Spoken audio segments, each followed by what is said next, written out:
What's up? Bienvenue sur Fight Skills, c'est Coach K avec mon invité, c'est mon coéquipier, C'est coéquipier maintenant de podcast, la référence Anthony de Oliveira. Donc là, on va vous faire le récap de l'ADCC 2022, notre avis sur l'événement en entier. C'était vraiment un bel événement. Premier avis sur l'ensemble de l'événement, qu'est-ce que tu en as pensé, Anto? Franchement, c'était un show des États-Unis, Las Vegas. Déjà, ils sont allés chercher de la qualité en termes de salle, en termes de public, d'accueil de public. Ils ont mis tous les moyens. Franchement, on n'a jamais vu autant de moyens, je pense, dans le jiu-jitsu brésilien, dans le grappling. Aucun événement a réussi à faire un show comme ça. On a vu des invités de qualité. On a vu Bruce Buffer, ça m'a surpris. T'as dû être surpris. Bruce Buffer, Len Hart, pour ceux qui n'ont pas reconnu, qui a fait au tout début. Franchement, ouais, super. Après, les Américains, que ce soit dans le basket, le football américain, ils savent mettre l'ambiance, envelopper un événement avec les artifices qu'il faut. Après, d'un point de vue spectateur, à minuit, 2h du matin de France, ça pouvait être un peu long. Ça peut être compliqué en termes de décalage. Moi, quand j'étais à la DCC en 2017 en Finlande, le spectateur, il est là-bas, je crois que le début du combat, c'était à 10h, donc il va un peu en avance, demi-heure en avance, rester jusqu'à la fin de la journée, 19h, 20h. Ça peut être long et rajouter des artifices, c'est bien en termes de communication spectacle. Des fois, en tant que spectateur, ça peut être un peu. Après, de toutes les personnes qui ont regardé, moi, tout le monde a eu le même sentiment de ne pas avoir subi un peu cette longueur-là. Et franchement, c'était enrichi comme show. Il faudra les avis sur place, mais en tous les cas, en termes de qualité d'événement, de combat, je pense qu'on a été servi. Franchement, on a été servi. On a eu beaucoup de surprises, on va le voir par la suite. Moi, juste avant de revenir, en parlant uniquement au niveau du combat, j'ai remarqué qu'en fait, la grosse 80% des points, c'était marqué soit par des takedowns, soit par des backtakes, des prises de dos. Donc, tu as un avis là-dessus? En fait, on voit clairement l'émergence de tout ce travail de lutte typique de la DCC, malgré son règlement qui est assez compliqué. Je pense qu'il y en a, ils ont dû se perdre dans le règlement avec les amener au sol, qui ne sont pas comptabilisés quand tu passes par une quadrupédie. C'est ça, en fait. Ça, on l'a vu, souvent, on amène au sol, donc il faut stabiliser 3 secondes, mais qu'ils soient à plat dos, les épaules collées au sol. Et souvent, ils se mettent à 4 pattes en tortue, quadrupédie. Et l'ouverture, c'est plus le dos que la side position. Et c'est dur à comptabiliser le dos aussi, on l'a vu aussi, c'est dur à faire. Donc c'est vrai qu'il y a une grosse émergence de travail de lutte. Et backtake, c'était vraiment étranglement arrière. On a vu des beaux jujis avec Kei Rucciolo, on en a vu quelques-uns. Sachant que opportunistes. Voilà, dans l'univers du jiu-jitsu brésilien, grappling, brutal livre, la prise de dos et l'étranglement arrière, c'est le plus commun. C'est le plus commun, c'est le plus facile, le plus facile à mettre. Quand on l'a, c'est 40 On a un bon contrôle. Alors on se lance avec les moins de 66 kg. Là, pour revenir sur ce qu'on avait fait déjà, moi j'avais mis Garry Tonon. Là, mais déçu de sa prestation. Je sais pas si il a manqué peut-être d'énergie, je sais pas qu'est-ce qui s'est passé pour lui. Mais premier tour, on le voit sortir. C'est ça, en plus son adversaire c'était un leg locker, donc le profil Tonon se faire prendre une clé de talon, jamais de la vie, une visu. Donc on pensait que c'était le profil bien pour gagner. Surtout qu'il a une bosse lui, à 117, on l'avait vu lutter dans la KT. Ouais, mais l'autre c'est assez direct. C'est vrai que là, il fait une erreur, c'est prendre le dos, donc grosse surprise d'entrée, parce que c'était le favori numéro 1. Il était contre Sam McNally, et Sam McNally, je l'ai vu évoluer moi au Trials européen. Au deuxième Trials, c'est lui qui avait gagné le Trials. Et c'est vrai qu'il a une grosse garde, Sam McNally. Il a une grosse garde. Voilà, après qu'est-ce qu'on peut dire, Diego Reis, la surprise. Ouais, clairement, je le voyais pas l'emporter moi. Parce qu'on le voit, c'est vrai qu'on a toujours cette sensation de le voir petit, fragile, ainsi de suite. C'est un 61 kg. C'est un 62, de base c'est un 62, il est monté. Bon là on l'a vu quand même assez costaud. Qui lutte. Et en fait il a une grosse lutte, Je pense que c'est une des meilleures luttes de la KT. Ashley Williams, Fabricio André, Cisnero. Cisnero, et après en finale il bat Souza, Non, il a montré des beaux scrambles, mais ça c'est typique de leur team. T'as vu les scrambles qu'ils ont chez Melky Cavao, là, ils ont des gros scrambles. C'est-à-dire que sur les phases de lutte, en fait, ils sont difficiles à emmener au sol, même quand ils sont pris de court sur les premières intentions. Ils arrivent toujours à retrouver une position solide quand ils arrivent au sol, reprendre limite l'avantage. C'est là où dans tous les cas, on avait dit, c'était une grosse catégorie. On pouvait voir vraiment 6-7 personnes gagner cette catégorie. Après, c'était une catégorie. En fait, chacun d'entre eux aurait pu gagner la catégorie. C'était vraiment très serré par rapport à des catégories comme on a vu en 88, où là vraiment il y en a qui ont marché sur la catégorie comme Bodoni ou en plus de 100 avec Gordon. On va le voir après. Ouais, moi j'ai été surpris par Diego Pato. T'avais dit dans la précédente vidéo que c'était un leg locker, on va plus en juger dessus Ouais. et règle BJF. Mais là, on a vu un vrai leg locker. On l'a vu puller la garde alors que je le vois travailler en lutte. Il a vraiment basé son jeu sur les 2 dernières années, je pense, sur les clés de jambes. Il était très dangereux. Il soumet Kennedy sur. On pense tous que c'est une clé de genou, mais en fait, c'est une clé de hanche. C'est très typique. C'est ils ont des Junior headlocks. Casio, de Junior Casio qui a mis ça un petit peu à la mode. Il a créé un DVD dessus et je vais m'y intéresser un petit peu aussi. Ouais. C'était très intéressant le travail de clé de jambes de Diego Pato. Super. On va passer. Ah ouais, juste une question pour toi. Dans ce type de tournoi, on a eu Fabricio André affronter Diego Reyes. Qu'est-ce que tu en penses d'affronter un coéquipier? Parce que des fois, dans d'autres compétitions, il y a comment dire, un passage de grade, entre guillemets, on laisse passer, entre guillemets, on fait un faux combat. Mais là, c'est quand même bien affronté parce que c'est la Non, ils ont fait une belle guerre, mais ça, c'est au bout du jour. L'IBJF a interdit il y a 6 mois de faire, faire passer son partenaire parce que ça fait fermer trop de catégories en fin de compte. On l'a vu au dernier mondial en IBJF, ils veulent plus en voir. Mais même à l'UFC, on voit Ousmane qui avait affronté Burns, c'est les anciens coéquipiers. Ah non, moi je pense que ça serait compliqué. Ça se fait de plus en plus en grappling. En grappling, il n'y a pas de frappe et tout. Moi, j'ai déjà eu le cas avec Ali Garbi, mon partenaire à 71 kg. On s'est retrouvés à la DCC ensemble et on allait se rencontrer au tour d'après et on ne s'est pas rencontrés finalement. Mais psychologiquement, je pense que c'est plus facile que la MMA. Ça reste.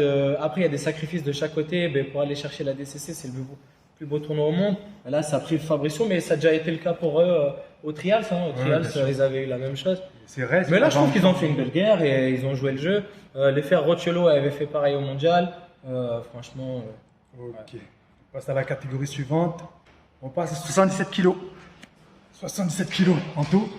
Franchement, moi je suis déçu déjà de la prestation pour JT. Ouais, je pense que ça lui a manqué 3 ans sans faire de grosses compétitions. Parce que même contre le japonais, il s'est fait secouer un peu. Le deuxième tour contre PJ Bar sur des ponts où on pensait qu'il était le plus fort, c'est-à-dire la lutte. Après, on l'a vécu ensemble, ce match-là contre le japonais qui nous a surpris sur sa lutte. Et après, PJ Bar, on sait qu'il a une grosse lutte. Il lutte en universitaire. J'ai vu après parce que j'ai regardé un petit peu son parcours et tout, même si je le connaissais déjà. C'est vrai qu'il a une grosse lutte et il s'est fait surprendre là-dessus. Ouais, c'est le plus gros lutteur, je pense, de la Ten Planet. C'est pas des gros lutteurs. Il y a Varela qui lutte un peu, mais c'était vrai que par rapport au style des Ten Planet, il sortait du lot. Après, Kedro Tolo on fire, quoi. Franchement, c'est impressionnant. Plus jeune champion DCC maintenant. Ouais. Un style. Il s'en sort toujours, parce que des fois, il a été mis en difficulté contre PJ Barch, même contre. Dans tous ses combats, il y a eu les clés de jambes de Lachlan. Il s'en sort toujours le bon mouvement. En fait, il est nonchalant, on a l'impression, et après il a des coups d'éclat, et sur ces coups d'éclat, il est incisif, il est décisif, il cherche la finalisation, on l'a vu sur tous ses matchs. Tu penses qu'il a des articulations un peu flex qui lui permettent de s'en sortir un peu mieux, ou c'est vraiment du clinique en fait dans les sorties Ouais, il a l'air très précis, il a l'air de mettre de la pression, parce qu'il a pas l'air très physique non plus. C'est un Moi, gabarit assez particulier. Des fois, dans la lutte et tout, ils ont la grinta, j'étais agressif. Alors, tu sais, ils ont un peu le flow, un peu surfeur, un peu à la coudée. Ouais. Mais là, vraiment, il était en mission. Même son frère, même s'il a perdu le premier tour, on reviendra en 88. Mais après, quand il se met dedans mentalement, tu vois, il était en mission. Ouais, complètement. Et vraiment. Au final, ça fait 4 finalisations. Qui c'est qui a fait ça Kron l'avait fait, Marcelo l'avait fait, je crois aussi, pour gagner la KT. Franchement énorme. Après, soumet Mika Galvao, on peut en parler de son parcours. Ah ouais, franchement, soumet Mika Galvao sur un match qui était serré, mais qui était quand même à son avantage, je trouve, moi. Mika Galvao, après c'est pareil, ça m'intéresse. Ouais, t'as pensé quoi de son parcours à Mika? Et moi, je l'ai trouvé très fort. Il sort quand même, des grosses têtes. Je l'ai trouvé plus limité contre le match qu'il fait contre Dantéléon, ouais. Ouais, parce qu'il y a eu 2 points rajoutés à la fin. Ouais, c'est en fait, j'ai vu que Dantéléon l'emmène au sol, il se manque quadrupédie et la position est restée longtemps. Et après, quand il se manque demi-garde, en fait, ton amené au sol, elle compte plus. Ouais, c'est ça. Elle a duré un temps. Moi, je pensais que ça comptabilisait malgré tout, que ça continue et tout. Mais en fait, ils ont considéré qu'à un moment donné. C'est une phase neutre. La phase neutre, ouais, tu repasses en phase neutre, tu n'es plus dans la phase d'amener au sol. Donc, mais après, Mika reste quand même très dangereux pour la catégorie. On voit l'émergence de cette jeunesse-là, Cade et Mika Galvao. Après, les autres, même s'ils sont pas. Parce que nous, on avait cité donc les deux, Kate Mika, JT aussi Ouais, pareil. JT, c'est vrai que c'est une Toi, surprise tu avais pour moi. rajouté Langaker qui se fait Mm. sortir par PJ Barge. On voit le parcours de PJ. Il avait fait un bon début de combat, Langaker, de mémoire. Il se fait prendre le dos à contre Et Petit moi, Barge. j'avais cité Nicky Ryan, ma déception. Ah ouais, Niki, on l'a pas vu, hein. Mm. Au final, Après, est-ce que il nous a été survendu un peu par toutes les vidéos B-Team? C'est le frère de Gordon Ryan, on sait qu'il a un gros niveau. Bon, pareil, retour de blessure, on l'avait cité. de chirurgie. Ouais. Et pareil, c'est des combattants qui sont surexposés. Et on a senti qu'il était fatigué, hein, le Ouais, coaching on l'a senti peut-être. fatigué, je pense que le coaching il a dû y jouer, Je on sais le pas voyait combien la de poids veille, il il était dans perdait, son âge, ouais. je sais pas du tout. Peut-être qu'il devait descendre de 85 peut-être, je sais pas. Mais en tout cas, en termes de combat, moins 67 kilos, comme les moins de 66, très agréable à regarder, Très agressif. très agressif, ouais, des finishes. De toute façon, même, ouais, toutes les catos ont été assez sympas à regarder, mais là, je pense que c'est un des plus dynamiques. Beaucoup de complètement. prises de dos. Celle-ci, takedown. Je Ouais, crois qu'il n'y avait takedown, pas eu, il y a back- pas eu de back prise de takedown. side Non. dans cette catégorie. Donc, du coup, voilà, on passe à la catégorie suivante, les moins de 88 kilos. Anto. Let's go. 88. Ah, c'était une très très belle KT. Pour moi, c'était la KT avec le plus de Dark Horse, en fait, des mecs qu'on ne connaît pas forcément ou qui ne sont pas connus forcément du grand public, qui ne sont pas mis très très en avant. On a vu. Parce que nous, on avait cité Isaac Bayans, tous les deux, Ouais, Mason Fowler, Nelson Fowler. qui n'ont jamais gagné des grands tournois, les deux, en grappling. Tu avais sorti Tairo Moi, j'ai mis Tolo quand même Tairo Cholo et moi Inger. et Ok. j'avais mis Mathias Denis aussi. Et Matteo Denis et moi j'avais mis. C'était qui mon Et quatrième? mis Zach Bayers. J'ai mis Ouais, Isaac Isaac Bayans, Bayans. voilà, c'est ça. Après, Moi là, j'ai mis Wagner Rochard. Wagner. Ah ouais. Rajgar, Wagner Rochard. On en parle, Wagner. Donc je l'avais mis en coup de cœur et finalement, bon, c'est une surprise. On va faire dans l'ordre. Déjà, première grosse surprise au Flanagan face à Xander Riboro. Complètement. Ouais. Bah, là, c'était. Au Flanagan, je l'ai vu aux trials européennes. J'ai vu la dangerosité de ses clés de jambes. Je savais qu'il avait une grosse gap, mais c'était vraiment un aigle au garland. On l'a vu quand même avec un sol en dessous, dangereux. Il prend quand même Chandé sur un jiu-jitsu. Je ne sais pas d'où il sort, Chandé. Depuis un scramble, en fait, il va mettre la jambe par-dessus le bras pour enrouler Ouais. des garamis, en fait. Il sort en jiu-jitsu. Franchement, c'était magnifique. Plus les clés de jambes et tout. Ouais, Il boite à la fin Très Xander. fort, franchement très fort. Grosse Bodoni, pression. Bah, Bodoni, Champion, la du coup. catégorie, champion. 3 soumissions en 4 combats avec le Bayern qui l'a pas soumis. Il a Ouais. gagné 6-0. 6-0, 2 prises de dos. Ouais. Bodoni très fort. Bodoni s'entraîne à la B-Team. Non, il Non, s'entraîne chez chez- New Wave à avec chaque fois, Dana je et les Gordon confonds. Ryan. New Wave, ouais, Donc, c'est. vraiment, je pense que c'était l'underdog. Hein, personne... On savait qu'il était bon, mais on ne le voyait pas vraiment. On a senti quand même la patte du John Danner, ouais, un petit peu dans le style avec les clés de jambes. Il fait une belle de finale comme O'Flagan, là. Ça joue à rien. O'Flagan était beaucoup plus offensif, je l'ai trouvé, sur les clés de jambes.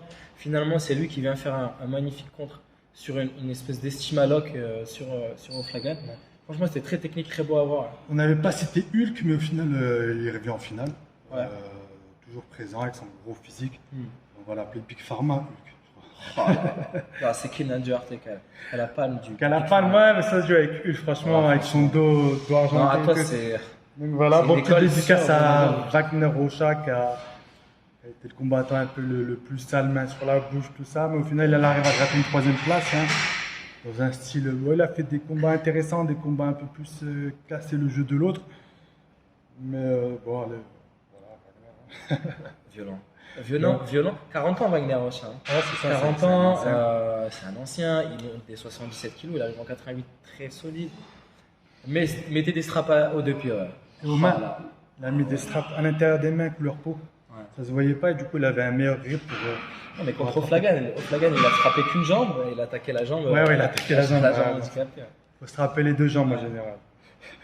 Donc voilà, c'était intéressant franchement cette catégorie aussi. On a été des beaux combats, d'autres un peu plus ennuyants, mais des gros combats. Alors on passe au point de 99 kilos. On avait 99. cité Kenan, Craig Jones, Yuri Simoes, tous les trois. Tu avais mis Meregali en Dark Horse. Moi j'ai mis Devon et Johnson. Très décevant, on n'en parlait même pas. Hmm.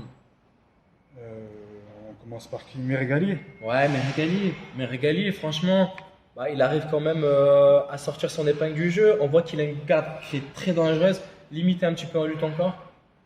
Par contre, il a fait un beau parcours à l'absolu. Ouais, mais même là Même, déjà, ouais, même dans il sa finit catégorie. troisième, il sort Raphaël Lovato en Lovato. troisième place. Mm. Non, franchement, il a un très beau parcours. Il perd contre Greg Jones en demi. Et ce qui Franchement, il m'a est surprenant surpris- hein, sur la lutte et tout. Il vient chercher beaucoup en body lock. Beaucoup en body lock avec ses grands bras. Il a su utiliser son corps dans sa lutte et finalement, ça en est pas mal sorti. Après la Et garde, même on sur savait les que ça clés allait de être jambes. compliqué. Sur les clés de jambes, il a fait des belles défenses de clés de jambes, je trouve. Ouais, ouais. Et Kenan, Keenan, je trouve que c'est pas très beau à voir. C'est vraiment un jeu en pression, un jeu en puissance. Il est très dur à mener au sol. On l'a vu avec Owen Livesey, là, celui qui fait que des enfourchements. Là. Il a essayé de l'enfourcher, il n'a pas bougé. C'est très puissant, très ancré au sol. Le public n'a pas apprécié, je pense. après, il a dit à la fin, il a dit les meilleurs sont là. Je suis là pour gagner. Vraiment, contre Jake Jones, ça s'est vu. Pendant 10 minutes, il défend, il se prend des pénalités. Mais après, dès qu'il a fallu passer la garde, lui comme Hulk, c'est body lock et Nick Rodriguez aussi, body pass quoi. Et ça passe, c'est passé comme dans du beurre. Hein. Contre Ren Jones, qui a une très bonne garde. Mais une grosse pression. Craig Jones, il n'a pas pu s'exprimer en fait. Il a été trop stacké, trop de pression. Et après, j'aurais pensé, moi, les pénalités, en fait, n'agissent pas en tant que. Non. Ne donne pas de points à l'adversaire. C'est pas magique, ça. C'est ça. Tant que tu avais un point en plus que les pénalités, tu t'en sors bien. Mais c'est pour ça que il a joué un peu avec les règles. Et, après, l'arbitre a aussi un peu abusé, parce qu'il en a donné 8, je crois, à un moment donné. Mais au final, ça allait l'accélérer, il a remis ses passes.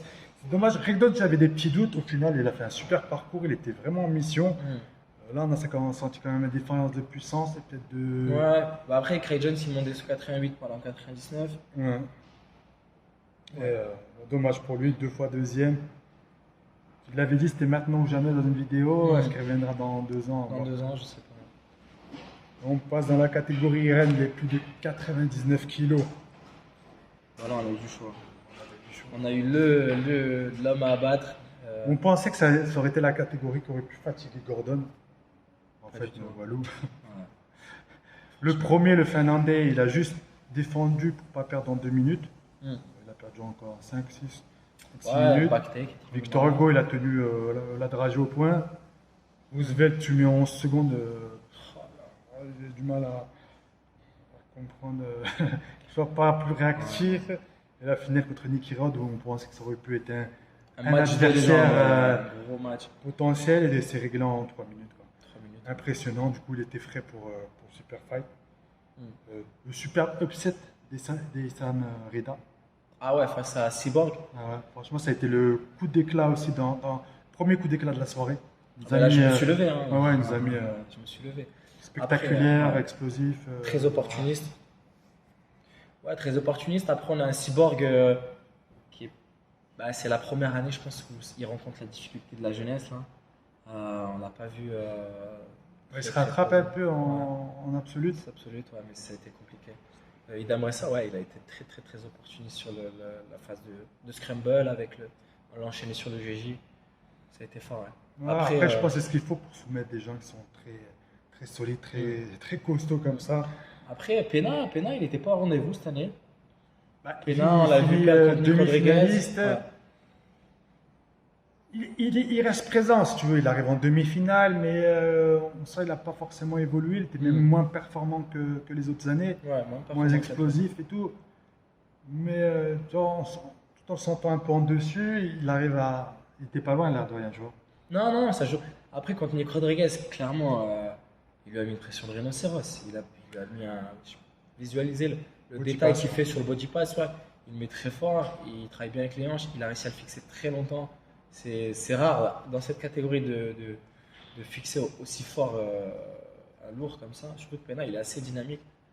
Ouais. C'était une belle catégorie. Ouais, franchement, troisième titre pour Gordon en catégorie moins de 88, moins de 99, plus de 99. Absolute. Et Super Fight après Super Fight. Ouais, qu'est-ce qu'on peut dire sur le Super Fight? On espérait de la combativité. Là, on n'a pas eu grand-chose. Non, on n'a eu pas grand-chose. On n'a pas eu grand-chose. On a eu Gordon très dominant, très fort sur les positions. Franchement, on dirait qu'il force pas, quoi. Ouais, Il ouais. a un placement qui est monstrueux, il doit avoir une pression qui est très forte.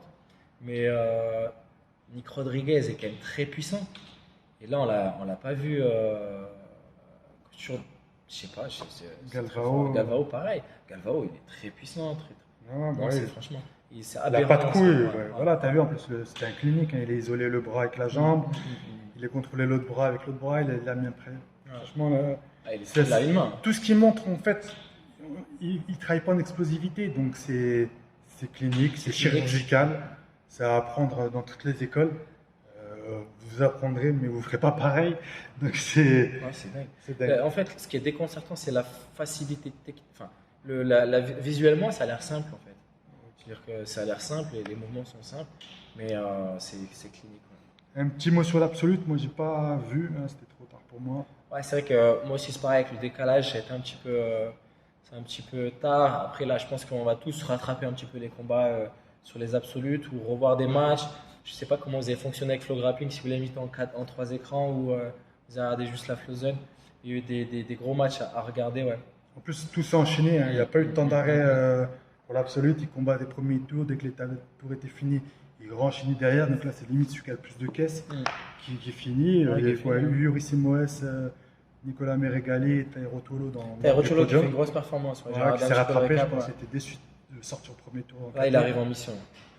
Il sort Pedro Marino d'une façon très forte. Il lui met Donc, des c'est- double legs très Voilà. forts. Donc l'absolute en soi, c'est limite même une autre compétition dans la compétition, quoi, hein.